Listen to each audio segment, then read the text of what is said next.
আলভি মনে মনে বলল, মানুষের কপাল ভালো হইলে লটারি পায়, আর কুত্তার কপাল ভালো হইলে স্বরাষ্ট্রমন্ত্রীর ছেলের ডিভোর্স পেপার খায়। আজব দেশ, আজব না রাজনীতি। কিন্তু বসের করা নির্দেশের সামনে টু শব্দার করার সাধ্য কোনো জন্মেই তার নেই। পুরো রাস্তায় আলভি গাড়ি চালাচ্ছিল আর আয়নায় পেছনের কুকুরগুলোর দিকে তাকিয়ে নিজের বসকে মনে মনে গালি দিচ্ছিল। জিজ্ঞেস করি স্যার, বিয়া করলেন আপনি, সুন্দর বউ আপনার, আর বড়ির পাঠা হইলাম আমি। 5 স্টার রেস্তোরাঁর মানুষ টেবিলে বসে খাবার চান্স পায় না, আর আজ আমি কুকুরদের বিপ টেস্ট খাওয়াইতে নিয়ে আইছি। খোদা, তুমি আমার চাকরি থেকে আর রিটায়ার করাই দাও। ওরই দরজাটা বন্ধ করে দিয়ে সোফায় এসে বসতেই ওর বুকের ভেতর থেকে এক বিশাল অদৃশ্য বোঝা নেমে গেল। ওর নিজের ওপরে আর নিচে তাকিয়ে দেখল, না, ওর গায়ে কোনো শিকল নেই। ও এখন আইনত সম্পূর্ণ স্বাধীন, মুক্ত এক 18 বছরের মেয়ে। ওই অহংকারী বদমেজাজি লোকটার সাথে ওর যে একটা জোরপূর্বক সুতো টান ছিল, তা আজ এক নিমিষে ছিঁড়ে গেছে। ডিভোর্স পেপারে সাইন নিয়ে গেছে, তার মানে খেলা শেষ। ঠিক তখনই আরশের মৃধা ওনার প্রতিদিনের জগিং শেষ করে ড্রয়িং রুমে প্রবেশ করলেন। ওনার পরনে ধূসর রঙের ট্র্যাকস্যুট, কপালে হালকা ঘামের বিন্দু। 95 বছর বয়সেও ওনার যে সুঠাম চেহারা, ঘরের আলোক এক অন্যান্য ভরসা এনে দেয়। উনি ঢুকতেই অরির ফুরফুরে আর আনন্দিত মুখটা দেখি ওনার নিজের ক্লান্ত মুখটাও এক চিলতে প্রশান্তির হাসি ফুটে ওঠে। আরশের মৃধা ওনার গম্ভীর দীপ্ত এবং নরম গলায় জিজ্ঞেস করলো, কি ব্যাপার আজুজামা, তোমাকে তো বেশ খুশি খুশি দেখাচ্ছে।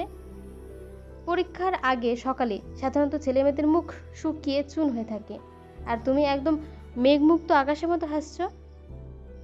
এমনি বাবা, আসলে আজ সকালটা খুব হালকা লাগছে। অরি ওনার দিকে তাকিয়ে মিষ্টি করে হাসলো। আরশের মৃধা সোফায় বসলেন এবং ওনার চশমাটা টেবিল থেকে তুলে চোখে দিলেন। ওনার চোখ দুটোতে এক গভীর কৃতিত্বের আসক্ত। উনি খুব স্বাভাবিক গলায় বলল, শারীমের বিয়ে এসেছিল, আমি জানি। ডিভোর্সের ব্যাপারে তোমার মনে কোনো দ্বিধা বা কষ্ট নেই তো মা? একটা কথা সবসময় মনে রাখবে, আরশের মৃধা যতদিন বেঁচে আছে, এই বাড়ির দরজা আর এই বাবার বুক তোমার জন্য সবসময় খোলা। ওই কাগজের সম্পর্কের চেয়ে আমার দেওয়া পরিচয় অনেক বড়। তুমি কোনোদিন নিজেকে একা ভাববে না। তুমি আমার মেয়ে, আরশের মৃধার মেয়ে। আমি জানি বাবা, আমার মনে কোনো কষ্ট নেই, সত্যি বলছি। বরং ভালোই হয়েছে, একটা উৎকট ঝামেলা থেকে বাঁচলাম। অরি টেবিলের ওপর রাখা বাংলা বইটা গুছাতে গুছাতে বলল, মেয়ের এই মানসিক শক্তি আর ফুরফুরে মেজাজ দেখে আরশের মিতার ভেতরে সেই কঠিন প্রশাসক মানুষটাও মনে মনে খুশি হলেন। উনি চাইলেন না পরীক্ষার এই গুরুত্বপূর্ণ দিনে অরির মাথায় কোনো বাইরের চিন্তা আসুক। উনি ঘড়ির দিকে তাকিয়ে দেখলেন সকাল 8:15 বাজে। আরশের মৃধা ভ্রুকুচকে জিজ্ঞাসা করলো, জিবা কোথায়? ও এখনো ঘুমাচ্ছে? না বাবা, ও ওয়াশরুমে গেছে, মাত্র উঠলো। অরি হেসে বলল, আচ্ছা ভালো, তোমরা দুজনে জলদি তৈরি হয়ে নাও। পরীক্ষার প্রথম দিন নিজেই আমি নিয়ে যাব তোমাদের। আরশের মৃধা উঠে দাঁড়ালেন। ততক্ষণে জেবা ওয়াশরুম থেকে বের হয়ে ড্রয়িং রুমে এসে দাঁড়িয়েছে। আরশের মৃধাকে দেখে আবার সে ভেতরে লাজুক আর ভীত বিড়ালের মতো মুখ করলো। গত রাতের উকুন ধরার কাণ্ড, এরপরও ওনার সামনে চোখ তুলে তাকাতে পারছে না। আরশের মৃধা না তাকেই ওনার গম্ভীর গলায় বলল, জেবা, যাও দ্রুত রেডি হয়ে নাও। জি আঙ্কেল, জেবা তুতলিয়ে তুতলিয়ে বলল। আরশের মৃধা এবার একবার ফিরে তাকালেন জেবার দিকে, তবে মুখে কিছুই বললেন না। সেখান থেকে নিজের রুমে চলে আসলেন তিনি ফ্রেশ হতে। জেবা ড্রয়িং রুমে বসে থাকা অরির উদ্দেশ্যে বলল, অরি, রেডি হবি, চল ওপরে আয়। অরি চুপচাপ সোফা সেরে ওপরে দাঁড়ালো। জেবা আর ওরে একসঙ্গে রুমের ভেতরে প্রবেশ করলো। দুজনেই কলেজ যাওয়ার জন্য রেডি হতে থাকে।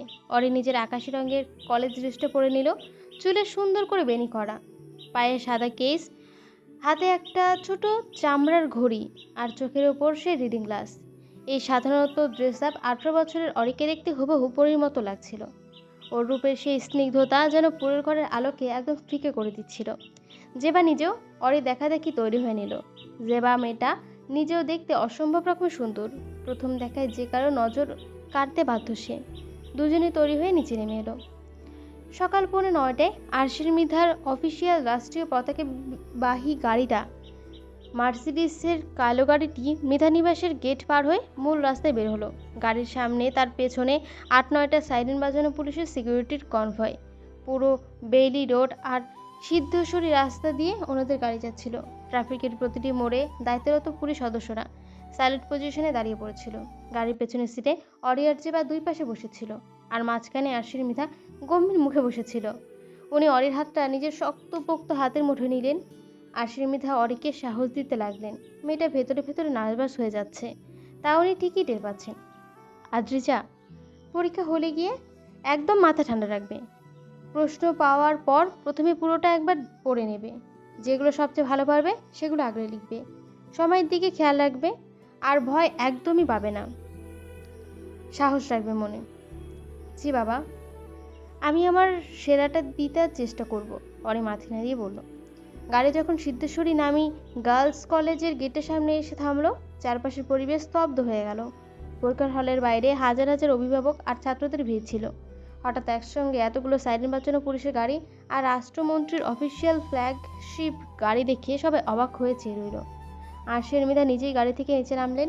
ওনার সেই দীর্ঘ সুঠাম অবয়ব, তার তীক্ষ্ণ চোখ দেখে উপস্থিত সাধারণ মানুষ আর কলেজের শিক্ষকরা সম্ভ্রমে রাস্তা ছেড়ে দিল। কলেজের প্রিন্সিপাল নিজে দৌড়ে এলেন স্বরাষ্ট্রমন্ত্রীকে স্বাগত জানাতে। আরশি মৃধার প্রিন্সিপালকে অত্যন্ত ভদ্রভাবে বললেন, আপনারা কোনো আনুষ্ঠানিকতা করবেন না। আমি আজ এখানে কোনো মন্ত্রী হিসেবে আসিনি, স্রেফ একজন বাবা হিসেবে আমার মেয়ের পরীক্ষা নিয়ে দিতে এসেছি। উনি অরি আর জেবাকে গেটের ভেতরে নিয়ে গেলেন। দুর্ভাগ্যবশত জেবার অরির সিট দুটো আলাদা আলাদা বেরিয়ে পড়েছিল। আরশির মৃধা জেবাকে উদ্দেশ্য করে বলল, জেবা, তোমার হল ওই দিকের বিল্ডিংয়ে, সাবধানে যাও, আর মাথা খাটানো বন্ধ করে খাতায় মন দেবে। জি আঙ্কেল, দোয়া করবেন। জেবা নিজের হার্ডবোর্ড আর কলমের ব্যাগটা চেপে ধরে সেদিকে করিডোরে দৌড় দিল। আরশি মৃধা অরিকে এক হলের সামনে দরজার সামনে পর্যন্ত এগিয়ে দিয়ে এসেছেন। উনি অরির কপালে একটা আলতো ভালোবাসার চুমু খেয়ে বললেন, যাও মা, জয়ী হয়ে ফিরে এসো। অরি ওনাকে বিদায় জানিয়ে হলের ভেতরে ঢুকে গেল। আরশির মৃধা ওনার বডিগার্ডদের নিয়ে কলেজের বাইরে এসে নিজের গাড়িতে গিয়ে বসলেন। ওনাকে আবার মন্ত্রীরায় ফিরতে হবে। দেশের অনেক জরুরি কাজ ওনার সিদ্ধান্তের অপেক্ষা রয়েছে। সিদ্ধেশ্বরী গার্লস কলেজের 3 তলায় 304 নম্বর রুমটা পুরোপুরি নিস্তব্ধ। ঘরের সিলিং ফ্যানগুলো একঘেয়ে শব্দে ঘুরছে, যা হলের ভেতরের ভীতি আর উত্তেজনাকে আরও বাড়িয়ে দিচ্ছিল। অরি জানলার পাশের 4 নম্বর বেঞ্চটাতে বসেছিল। সে নিজের কলম, পেন্সিল আর স্কেচগুলো টেবিলের উপর খুব সুন্দর করে সাজিয়ে রাখলো। ওর চারপাশে মেয়েরা তখনও শেষ মুহূর্তের জন্য কবি পরিচয়ের উপন্যাসের চরিত্রগুলোর নাম মুখস্থ করার আপ্রাণ চেষ্টা করছিল।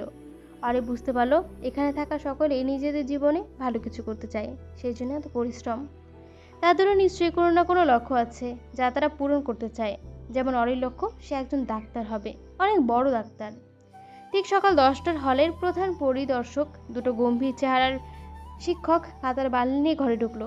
ওনারা অত্যন্ত কড়া গলায় নির্দেশ দিল, সবাই নিজের bag, mobile phone switch off করে বাইরে রেখে আসো। পরীক্ষার কোনো প্রকার সদুপায় অবলম্বন করলে সরাসরি খাতা কিনে নিয়ে হল থেকে বের করে দেওয়া হবে। শিক্ষকরা প্রথমে OMR সিট আর মূল খাতাগুলো বিতরণ করলেন। অরি অত্যন্ত শান্ত মাথায় নিজের নাম, রোল নাম্বার আর রেজিস্টার নাম্বার খুব সুন্দর করে গোল গোল করে বৃত্ত ভরাট করলো। 5 বছর ধরে এই দিনটার জন্য অপেক্ষা করেছে। ও বাবার সেই শেষ ইচ্ছে, ওকে দেশের সবচেয়ে বড় ডাক্তার হতে হবে। এই স্বপ্নের প্রথম ধাপ আজ শুরু হলো। 10টা বাজে 15 মিনিটে শিক্ষকরা প্রশ্নপত্র বিতরণ করলেন। প্রশ্নপত্রটি স্টুডেন্টদের হাতে দিলেই ছাত্রছাত্রীরা প্রশ্নপত্রের ওপর চোখ বোলাতে তাদের মুখমণ্ডল ভয়ে ভীতে বিস্ময়ে ফ্যাকাশে হয়ে গেল। এবারে প্রশ্নপত্র গত বছরের তুলনায় এতটাই কঠিন, জটিল আর ঘুরিয়ে করা হয়েছে, সাধারণ বা মাঝারি মানের স্টুডেন্টদের পক্ষে উত্তর বের করা প্রায় অসম্ভব। উদ্দীপকগুলো এমনভাবে তৈরি করা হয়েছে যে কোনটা বিলাসী আর কোনটা চাষার দুঃখ তা বুঝতে মগজের কোষগুলো পুড়ে যাওয়ার উপক্রম। অরির মতো একজন ব্রিলিয়ান্ট স্টুডেন্ট, যে কিনা দিনরাত এক করে পুরো বই গিলে খেয়েছে, সে নিজেও প্রশ্নটা দেখে প্রথমে কয়েক সেকেন্ড সম্পূর্ণ চিন্তায় পড়ে গিয়েছিল। ওর ফ্যাকাশে কপালে হালকা গম্ভীর চাপ সৃষ্টি হয়েছিল। নুরুদ্দিনের সারা জীবন থেকে যে সৃজনশীল প্রশ্নটা এসেছে, তার উদ্দীপকের ভাষা এতটাই কঠিন যে অরিকে নিজের রিডিং গ্লাসটা বারবার ঠিক করতে হচ্ছিল। ও মনে মনে আরশের মৃধার কথা স্মরণ করলো। ঠান্ডা মাথায় একবার পড়বে। ও নিজেকে শান্ত করলো এবং অত্যন্ত দ্রুততার সাথে নিজের জানা উত্তরগুলো খাতায় নিখুঁতভাবে নাম পড়তে শুরু করলো। প্রথমে 1 ঘন্টা ও বইয়ের যে কোনো দুনিয়ার দিকে না তাকিয়ে শুধু নিজের কলম চালিয়ে গেল, কিন্তু আর চারপাশের কিছু বেঞ্চের অবস্থা তখন শোচনীয়। হলের ইনভেস্টিগেটর স্যার শুধু জানলার দিকে মুখ ফিরিয়ে ওদিকের জন্য এক শিক্ষকের সাথে কথা বলেই গেলেন। ঠিক তখনই হলের ভেতরে ছাত্রছাত্রীদের অবদমীয় ক্ষোভ আর আর্তনাদ ফিসফিসানি শব্দ ভেসে এলো। অরি ঠিক পেছনে বেঞ্চে বসা দুই মেয়ে রীতিমতো খাতার আড়ালে ছোট ছোট কাগজের টুকরো বা নকল বের করে বেঞ্চের উপরে মেলে ধরেছে। শুধু তাই নয়, ওদের মুখে তখন দেশের নতুন শিক্ষামন্ত্রীর প্রতি এক তীব্র ক্ষোভ আর অভিযোগের বন্যা বয়ে যাচ্ছিল। এই শোন না, 4 নম্বর প্রশ্নের উত্তরটা একটু বল না। ডান দিকের একটা মেয়ে ফিসফিস করে বলল। আরে ধুর, আমি নিজেই তো কিছু পারছি না। পেছনের মেয়েটি তাতে দাঁত চেপে উত্তর দিল। এবারে শিক্ষামন্ত্রীর কুত্তাটা যে কোথা থেকে আসছে আমাদের ঘাড়ে চাপলো। নতুন মিনিস্টার হলেই নিজের পাণ্ডিত্য দেখানোর জন্য এরকম খাবিশ মার্কা কঠিন প্রশ্ন বানাইছে। ওনার কি নিজের কোনো ছেলে মেয়ে নাই রে? আরে উনি তো বিয়ে করেনি এখনো। অন্য আরেকটি মেয়ে খাতার আড়ালে ছোট চিরকুট উল্টাতে উল্টাতে চরম মেচেছে বলল। টিনেজ বয়সী স্টুডেন্টদের সাইকোলজি বোঝার মতো মগজ কি ওই ব্যাটার আছে? সে চেহারা দিয়ে হ্যান্ডসাম, সার্টিফাইড সাজা, আবরার শারিমের কোনো যোগ্যতাই নেই। খোদার কসম, পরীক্ষার হল থেকে বাইর হইয়া ওই ব্যাটার ফেসবুকে গিয়ে এমন গালি দিব না, ওর মিনিস্টারে ছুটে যাবে খাবিস একটা। পেছনের মেঘগুলোর মুখে নিজের সেই তথাকথিত অহংকারী স্বামীর প্রতি এরকম রসালো আর কান ফাটানো গালিগুলো শুনে ওর এই লেখার প্রতি এক সেকেন্ডের জন্য থমকে গেল। ওর রিডিং গ্লাসের আড়ালে থাকা দীর্ঘ চোখের পল্লবগুলো কেঁপে উঠল। ওর মুখের ভেতরে এক অদ্ভুত হাসি রেখা ফুটে ওঠার উপক্রম হলো। আবার একই সাথে শারিমের প্রতি ওর ভেতরে যে পুরনো রাগ আর ঘৃণা চারা দিয়ে উঠল। মনে মনে ভাবলো, ঠিকই তো বলছে মেয়েগুলো। ওই লোকটা একটা অহংকারী পাষাণ রাক্ষস। রাতে মেয়েদের সাথে নষ্টমী করে আর দিনে এসে আমাদের মতো সাধারণ ছাত্রছাত্রীদের ওপর নিজের ক্ষমতার জোর দেখায়। ওর মতো খাবিশ মানুষদের এরকমই গালি খাওয়াই উচিত। ঠিক সেই সময় অরি দেখলো ওর খাতা দুটো বড় বড় প্রশ্নের উত্তর এখনো বাকি, কিন্তু উদ্দীপকের মূল ভাবটা ওর ঠিক মনে পড়ছে না। অরির ভয়ে আর চিন্তায় যখনই মাথা ফেটে পড়ার জোগাড়, ঠিক তখনই পেছন থেকে সে গালি দেওয়া মেয়েটি দয়া পরশব হয়ে অরির বেঞ্চের কোনায় একটি ছোট কাগজের টুকরা নকল আলতো করে ঠেলে দিল। অরি এমনিতেও কখনো জীবনে এই ধরনের কাজ করেনি। ও সবসময় নিজের মেধার পরীক্ষা দেয়, কিন্তু আজকের এই কঠিন প্রশ্ন আর সময়ের স্বল্পতার কারণে অরির 18 বছরের মনটা এক মুহূর্তের জন্য বিচ্যুত হলো। সে এদিক ওদিকে তাকিয়ে দেখলো স্যার ওইদিকেই ব্যস্ত। অরি ওর কোনো উত্তর পেল না। নিজের সেই আকাশি রঙের কলেজ ড্রেসের হাতাটা একটু টেনে খামের বাঁ পাশে ওই নকলের কাগজটা রাখলো। ও মাথা নিচু করে অত্যন্ত চোরের মতো চারপাশে দেখতে দেখতে ওই অন্যের লেখা নকলের টুকরো নিজের দিকের খাতায় উত্তরের কপিটা করতে শুরু করলো। ও ভাবতে পারেনি যে ওই ছোট্ট ভুলের মাসগুলোকে কিভাবে দিতে হবে। ঠিক একই সময়ে সেই গার্লস কলেজের মেইন গেটের বাইরে আকাশে এক বিশাল হট্টগোল শোনা হলো। হঠাৎ করে আকাশের বুক চিরে একটি বিশাল বহুল ব্ল্যাক হেলিকপ্টার এসে কলেজের বিশাল খেলার মাঠের মাঝখানে বিকট শব্দে অনবরত করলো। হেলিকপ্টারের পাখার তীব্র বাতাসে চারপাশে ধুলোবালি আর গাছের পাতাগুলো ঘূর্ণিঝড়ের মতো উঠতে লাগলো। মাঠের চারপাশ মুহূর্তের মধ্যে খালি পোশাকের শত শত পুলিশ, স্পেশাল ফোর্স আর বডিগার্ডদের সিকিউরিটি বেষ্টনীতে ঢেকে গেল। দরজা খুলে যিনি নেমে এলেন, ওনাকে দেখে কলেজের প্রিন্সিপাল থেকে শুরু করে সমস্ত স্টাফরা ভয়ে আর সম্মানে এক লাইনে দাঁড়িয়ে গেলেন। উনি আর কেউ নয়, স্বয়ং শিক্ষামন্ত্রী মৃধা আবরার শারিম। ওর পরনে কালো রঙের পাঞ্জাবি, যাতে সুঠাম ও দীর্ঘ আয়বয়বকে আরও রাজকীয় মারাত্মক রূপ দিয়েছে। চোখে দামি ব্র্যান্ডের সানগ্লাস, নিখুঁত ট্রিম করা দাড়িতে দুপুরের আলোর রোদ পড়ে ওকে যেন এদেশের রাজনৈতিক ইতিহাসে সবচেয়ে আকর্ষণীয় অথচ বিপজ্জনক পুরুষ হিসেবে ফুটে তুলেছে। ওর পেছনে ওর সশস্ত্র বডিগার্ডরা দৌড়াচ্ছিল। শাড়ি মুখের গম্ভীর ভাবটা এতটাই তীব্র ছিল যে কোনো অফিসারের ওনার সামনে গিয়ে একটি শব্দ উচ্চারণ করার সাহস পাচ্ছিল না। সাইম ওর সানগ্লাসটা এক ঝটকে খুলে তার পকেটে রাখলো। ওর চোখের তীক্ষ্ণ দূরদর্শী দৃষ্টি চারপাশে করিডোরকে মেপে নিচ্ছিল। সালিম প্রিন্সিপালের দিকে তাকিয়ে তার সেই গম্ভীর ও বজ্রখাই কণ্ঠে বলল, আমি কোনো আনুষ্ঠানিক নাটক দেখতে আসিনি। আমি সরাসরি হলগুলো চেক করব। এবছর পরীক্ষায় কোনো প্রকার অসৎ উপায় বা অবহেলায় আমি বরখাস্ত করব না। অপরাধী যেই হোক তাকে আইনি প্রোটোকল অনুযায়ী এক্সপেল করা হবে। জি জি স্যার, অবশ্যই। আপনি এভাবেই চান, সেভাবেই হবে। প্রিন্সিপাল কাঁপতে কাঁপতে ওনার গাইডকে দোতলায় করিডোরে নিয়ে গেলেন। সারিম অত্যন্ত দৃঢ় পদক্ষেপে একে একে প্রত্যেকটা হল সেই আকস্মিক প্রবেশে মুখের চরম ভয়ানক রূপটা দেখে হলের ছাত্রদের কলিজা শুকিয়ে যাওয়ার দশা।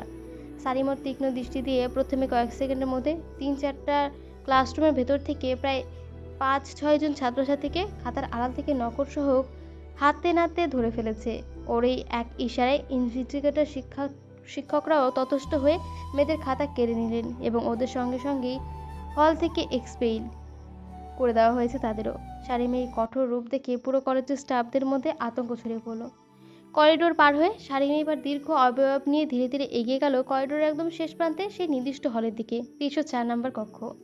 সে জানতো যে এই হলের মাঝখানে বেঞ্চে বসে আছে ওর জীবনের সে পরম বিস্ময়, ওর চন্দ্রিমা। শারীম যখন হলের ভারী কাঠে দরজা ঠেলে ভেতরে প্রবেশ করলো, তখন পুরো হলের বাতাসের তাপমাত্রা যেন এক ধাক্কায় মাইনাসে নেমে গেল। ইনভেস্টিগেটর স্যাররা সোজা হয়ে স্যালুট পজিশনে দাঁড়িয়ে গেলেন। এদিকে অরির সেসবে কোনো পাত্তা নেই। ও নিজেই সেই রিডিং গ্লাসটা নাকের ওপর টেনে ধরে মাথাটা একদম খাতার ভেতরে গুঁজে দিয়ে বাম পাশে সেই ছোট্ট চিরকুটটা দেখে নকল করতে পরম নিশ্চিন্তে নিজের খাতায় উত্তর লিখছিল। ওর আকাশি রঙের ড্রেসের ওপর ওর সুন্দর বেরুনি করা সিল্কি বাদামি চুলগুলো পিঠের উপর দুলছিল। দূর থেকে শারীমের তীক্ষ্ণ নজর গিয়ে পড়ল মাঝখানে শাড়ির ওই নির্দিষ্ট মেয়েটির উপর। মেয়েটার বসার ভঙ্গি আর খাতার বাম পাশে সেই সাদা কাগজের নড়াচড়া দেখে শারীমের মতো অভিজ্ঞ প্রশাসনের বুকেও 1 সেকেন্ডের সময় লাগলো না যে এই মেয়েটি নকল দেখে লিখছে। শারীমের ধারালো জোয়ার শক্ত হয়ে উঠল। ওর চোখের মণিতে তীব্র রাগ আর অবজ্ঞা ফুটে উঠল। মনে মনে ভাবল, ওর নিজের তৈরি করা শিক্ষা ব্যবস্থার ভেতরে বসে ওর পরিদর্শনের সামনে একটা মেয়ে এত বড় দুঃসাহস দেখালো। নকল করে পরীক্ষা দিচ্ছে। আজ ওকে সে এমন শাস্তি দেবে যা সারা জীবন মনে রাখবে। শারীম অত্যন্ত ধীরে, ভারী এবং চাবকের মতো শব্দ তুলে নিজের বুটের আওয়াজ করতে করতে অরির বেঞ্চের দিকে এগিয়ে গেল। ওর চওড়া কাঁধের ছায়া এসে পড়ল অরির খাতার ওপর। কিন্তু অরি তখনও মগ্নই ছিল। সে ভাবল হয়তো কোনো শিক্ষক এসে দাঁড়িয়েছে। ওর নিজের লেখা থামালো না। ঠিক তখনই পুরো হল বিস্ময়ে স্তব্ধ হয়ে গেল। শারীম ওর নিজের সেই বিশাল শক্ত হাত বাড়িয়ে এক ঝটকায় অরির খাতার নিচ থেকে ওই ছোট্ট নকলের চিরকুটটার ওপর পুরো খাতার লেখাটা কেড়ে নিল। ওর সে গম্ভীর চোখ, কর্কশ এবং বজ্রকঠিন গলার আওয়াজে গর্জন করে উঠল, পরীক্ষায় নকল করার দুঃসাহস কীভাবে হয় আপনার? ইনভেস্টিগেটর, এর রোল নাম্বার কত? শারীমের গর্জনে অরির চরমে চমকে গেল। নিজের মুখটা এক ঝটকায় উপরের দিকে তুলল। ও নিজের রিডিং গ্লাসের আড়াল থেকে বড় বড় নিষ্পাপ দুটি চোখ ওপরে সেই ক্ষমতাধর পুরুষের দিকে তাকালো। অরির মুখটা তোলা মাত্রই শারীমের কণ্ঠে সেই কর্কশ শব্দের শেষ অংশটা ওর কণ্ঠনালীতে এসে মস্ত ধাক্কা খেয়ে গেল। ওর পুরো সুঠাম শরীরটা যেন এক মুহূর্তের জন্য বৈদ্যুতিক শক খেয়ে সম্পূর্ণ অবশ হয়ে গেল। ওর হাতের মুঠোয় থাকা অরির খাতাটা কাঁপতে লাগলো। শারীম নিজের চোখে বিশ্বাস করতে পারছিল না। ওর চোখের সামনের সানগ্লাসে আড়ালে থেকে সেই তীক্ষ্ণ রাগই বের হচ্ছিল। তা 1 সেকেন্ডের মধ্যে এক পরম বিস্ময়, মোহ আর চরম ভালোবাসা তরঙ্গে রূপ নিল। সকালে দেখা সেই মেয়েটি, ওর নিজের বিবাহিত স্ত্রী, যাকে সে 5 বছর ধরে ঘৃণা করে এসেছিল, যাকে আজ সকালে দেখা মাত্রই মনে মনে নিজের চন্দ্রিমা বলে স্বীকার করেছে। শারীমের মাথার ভেতর তখন এক তীব্র ঝড় বয়ে যাচ্ছিল। সে নিজের আবদ্ধ মনকে সামলাতে পারছিল না। মনে মনে নিজেকে শারীম চিৎকার করে বলে উঠল, জিও শারীম, মৃধা জিও। তুমি আজ নকল ধরতে এসে নিজের বউকে নকল করতে হাতে নাতে ধরেছ। তুমি আজ ধন্য।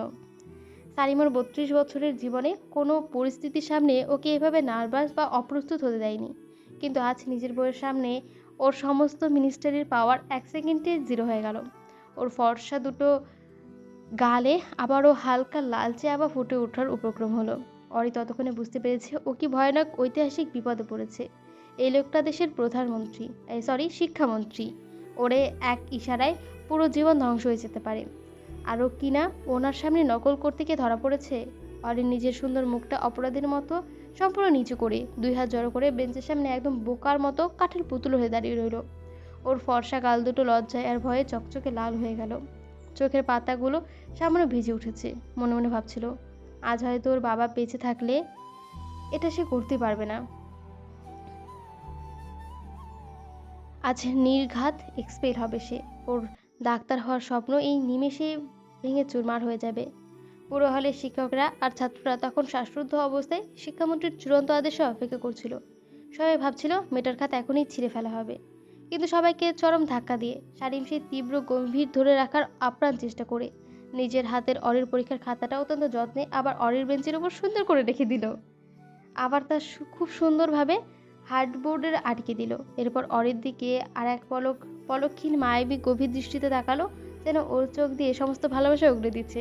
এরপর শারীম অত্যন্ত দ্রুততার সাথে নিজের হাত ঘুরিয়ে অরির পাশের বেঞ্চে বসে থাকা সেই গালি দেওয়া মেয়েটির খাতা এবং নকলের টুকরোটা একটা কেটে নিল। ইনভিজিলেটর, শারীমের গলা স্বরটা যতটা সম্ভব কঠোর করে বলল, তবে ওর চোখ অরের দিকে নিবদ্ধ ছিল। ওই পাশের মেয়েটা অসৎ উপায় অবলম্বন করে এখনই হল থেকে এক্সপেল করু তাকে।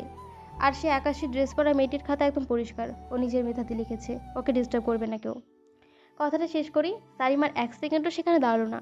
ও নিজের ভেতরে সেই ব্লাশিং আর নার্ভাসনেস লুকাতে সে অত্যন্ত দৃঢ় পদক্ষেপে নিজের পাঞ্জাবির হাতাটা ঠিক করতে করতে হলরুম থেকে গড়গড় পায়ে বেরিয়ে গেল।